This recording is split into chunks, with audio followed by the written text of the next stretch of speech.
Welcome to Under the Rare Microscope, where we use our big brains and ask, hey, what does science really say about that? Today we're diving into sex chromosomes, and I promise, what you're about to learn will break everything you thought you knew about biological sex. So let's go. You've probably heard that sex is determined by an X and a Y chromosome. XX is female, XY is male, right?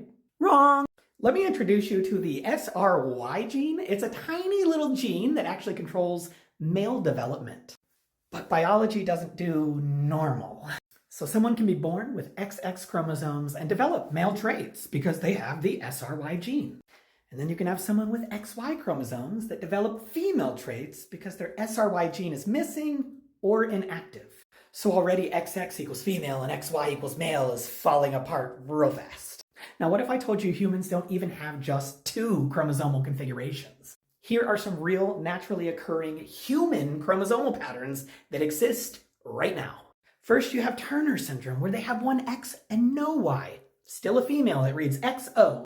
Then you have something called Klinefelter syndrome, where you have an extra X, but still have a Y. So they develop male, XXY. And then we have triple X syndrome, which does not mean that your baby will look like Vin Diesel.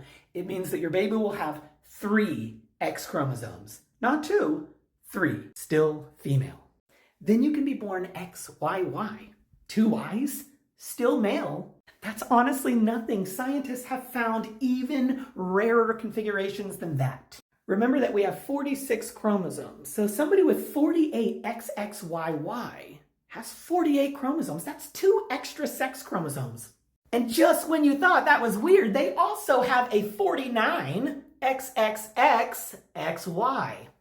3 X's and a Y. You also have 49 XXXYY, which is 3 X's and 2 Y's. These are not mutations either. It's just how human genetics works. I'm not being funny when I say the human body isn't binary. It is a spectrum.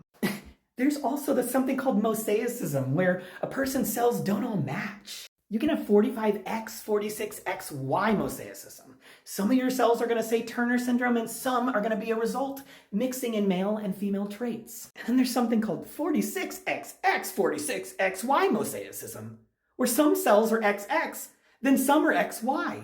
This can lead to intersex traits, ambiguous genitalia, or a totally typical looking body. At this point, we've got sex chromosomes swapping places, duplicating, disappearing, and mixing together.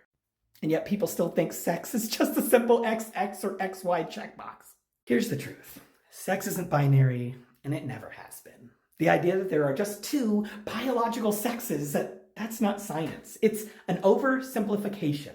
And before the mouth breathers come in my comments, this is not a debate. This is actually how humans are built. I really implore you to open up a book. If science itself doesn't put people into these 2 little pretty boxes, then why are we still trying to? All right, I want to see in those comments, did you already know this? Or did I just drop a whole new perspective on you? And also, please engage from the bottom up. I would love a follow. I would love a like. And as always, stay rare.